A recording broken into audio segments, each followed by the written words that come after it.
வேதாகமத்தை வாஞ்சையோடு படிக்க வந்திருக்கும் ஒவ்வொருவரையும் கர்த்தர் தாமே ஆசிர்வதிப்பாராக.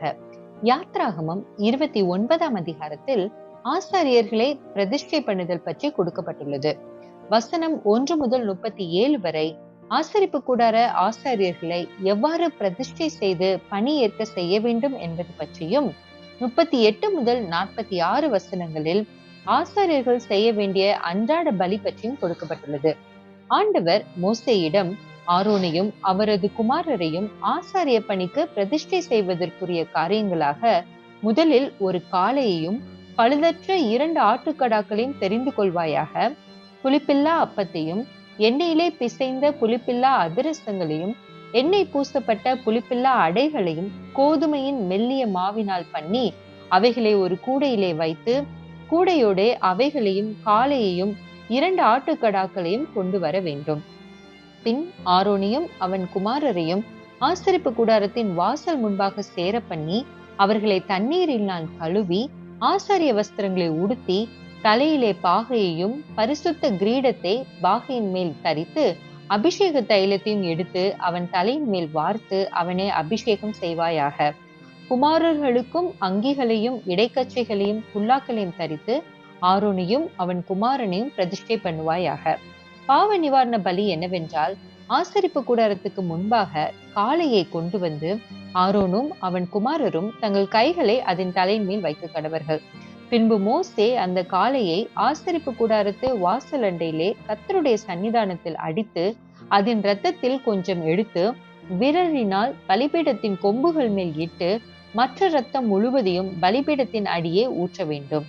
குடல்களை மூடிய கொழுப்பு, கல்லீரலின் மேலுள்ள சவ்வையும் 2 கிட்னி மற்றும் அதன் மேலுள்ள கொழுப்பையும் எடுத்து பலிபீடத்தின் மேல் தகித்து போட்டு காளையின் மாம்சத்தையும் அதன் தோலையும் அதன் சாணியையும் பாளையத்திற்கு புறம்பே அக்கினியால் சுட்டெரிக்க கடவாய். இதுவே பாவ நிவாரண பலியாகும். சர்வாங்க தகன பலி என்னவென்றால், அந்த ஆட்டுக்கடாக்களில் ஒன்றை கொண்டு வந்து நிறுத்தி அதனுடைய தலையின் மேல் ஆரோனும் அவன் குமாரரும் தங்கள் கைகளை வைக்க கடவர்கள். அந்த கடாவை அடித்து அதன் இரத்தத்தை பிடித்து பலிபீடத்தின் மேல் சுற்றிலும் தெளித்து அந்த ஆட்டுக்கடாவை சந்து சந்தாக துண்டித்து அதன் குடல்களையும் அதன் தொடைகளையும் கழுவி அவைகளை அந்த துண்டங்களின் மேலும் அதன் தலையின் மேலும் வைத்து ஆட்டுக்கடா முழுவதையும் பலிபீடத்தின் மேலும் தகித்து விடுவாயாக. இது சுகந்த வாசனையும் கர்த்தருக்கு செலுத்தும் தகன பலியுமாய் இருக்கும். மற்றொரு ஆட்டுக்கடாவை அடித்து அதன் இரத்தத்தில் கொஞ்சம் எடுத்து ஆரோனின் வலது காது மடலிலும் அவன் குமாரரின் வலது காது மடலிலும் அவர்கள் வலது கையின் பெரு விரலிலும் அவர்கள் வலது காலின் பெரு விரலிலும் இட்டு மற்ற இரத்தத்தை பலிபீடத்தின் மேல் சுற்றிலும் தெளித்து பலிபீடத்தின் மேலிருக்கும் இரத்தத்திலும் அபிஷேக தைலத்திலும் கொஞ்சம் எடுத்து ஆரோன் மற்றும் குமாரர்கள் பரிசுத்தமாகும்படி அவர்களுடைய வஸ்திரங்கள் மேல் தெளிப்பாயாக. அசைவாட்டும் காணிக்கை, ஏறெடுத்து படைக்கும் காணிக்கை பற்றியும் ஆலோசனைகளை ஆண்டவர் கொடுக்கிறார்.